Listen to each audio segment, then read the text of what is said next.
a Norman, bound by love, divided by lies.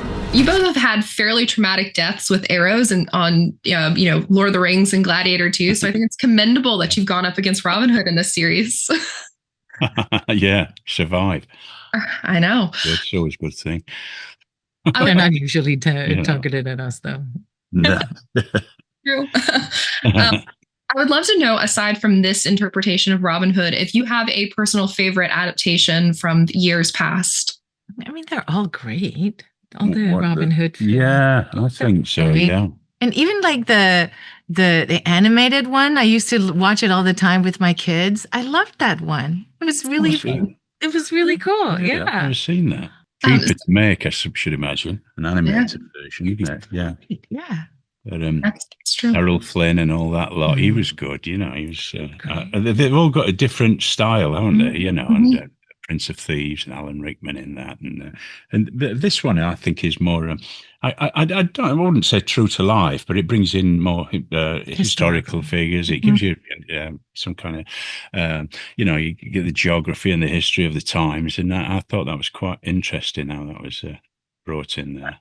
That is my favorite. Seeing all of the political context, the family context, there, and then of course the fact of the French invaders sort of establishing themselves perpetually in England, and then the resulting outrage and also oppression of the Anglo-Saxons. And so I don't think we've seen anything before that really showed that very personal experience that Robin Hood had as an Anglo-Saxon. And also, like we've spoken about today before, like even the religious and spiritual mindsets are clashing here, and it's also like kind of modernism that is sort of killing the more magical past, So there's a lot of really nice and unique new ways of looking at the story. Yeah, my background is in history and anthropology, so this series was firing off on all the things that I love to see in a show like this.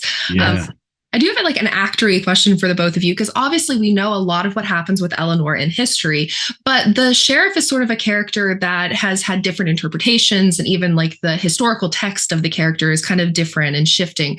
As an actor, which is more challenging, to have something that you can go straight to the history books and kind of get a feel for the character, or where you're kind of pulling from different sources to develop a character? I think with a character like this, who's fictional after all, it's kind of pulling things from different sources. There's not a great, because of the fact that he didn't exist in history, there's not a lot to draw from for him as a character. But there are other people that were like him, that were like tax collectors and men of the law, men who believed very firmly in the law, who had a job to do, and sometimes that's more liberating than actually playing someone who's from real history, in the sense, especially in current situations where you have to almost get it. It's almost like an impersonation. You have to copy it and mimic it, and that's quite difficult and sometimes quite limiting. But with the sheriff, I just saw him as someone who I could have fun with, who was a very interesting character, very complex character, and it's nice to have that ability, luxury of making up things for yourself, for him, as it were. I feel like when you're doing a fictional character, you oftentimes have those exercises in your mind where you make up things that in the past that probably fueled this trauma that explains why they're so reactive to one thing or another or stuff like that. In this case, I don't have to make them up. They are there. All I have to do is really bring them into the character. And even when they've not been scripted in there, to bring in as many details and belief systems and cultural systems that you feel really create the whole of the character. In this case, the richness of this woman's history was this wonderful gift. It is. And I love getting to see her court and that court intrigue plot, because that was not something I was expecting in this. And I'd love to hear your take on getting to play out some of that, the scheming and the having these relationships. I love her dynamic with Marian. It is such a fun element of this, and seeing her kind of get to nurture her and fill kind of a void that Marian has had as well. Yeah. And I think that is one of the things that really comes from Eleanor's history, because Eleanor is literally just barely coming out of having been imprisoned for almost 10 years.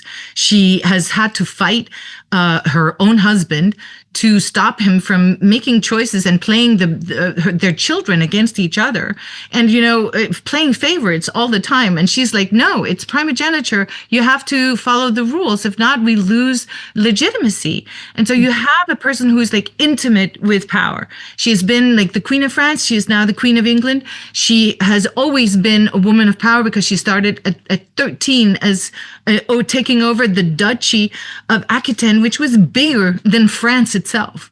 And so this is a woman who's extremely used to power, and then having had it all taken away from her, and as a woman, having had to fight to maintain her power and never give it over, because she owed it also to the Aquitanians to never give it over. She's also at the same time this really interesting character who has gone from the romanticism of troubadour culture and then has moved into a more mature sort of religious aspect and political aspect of the life of a ruler. And so she's both been a trendsetter, a tone setter, and now she's fighting for her life and those of her children, and for the legitimacy of the future of the throne. It's so fun to see how it plays out. And I love that we get to see these elements of parental relationships in this. And Sean, with the sheriff, it's so interesting. We have Priscilla, which is a character that's never really been seen before. And I'm curious how that dynamic with his daughter really informs who he is as a character, because he doesn't have a son. He has a daughter who he's kind of imbued with a lot of the kind of things that he would maybe have done if he had had a son, and kind of playing with that dynamic for you. Yes, I don't think there's so much expectation placed upon a daughter in those times. The sons are supposed to go into the military and supposed to show strength. And the Sheriff of Nottingham has a real soft spot for his daughter. And he allows her to get away with a lot of things which he probably wouldn't have done if he had a son. And he loves her dearly. And she gets into trouble. She's a bit of a little minx, really. And she gets into all sorts of scrapes and situations. But he kind of, he's okay with that up to a point. So you see the kind of softer side to the sheriff and the more, the family man and the loving father, which I don't think you've seen, in the past in that kind of detail. Yeah. Very true. Well, thank you both so much. I loved Robin Hood so much, and I hope to see many more seasons. Thank you. Thank you.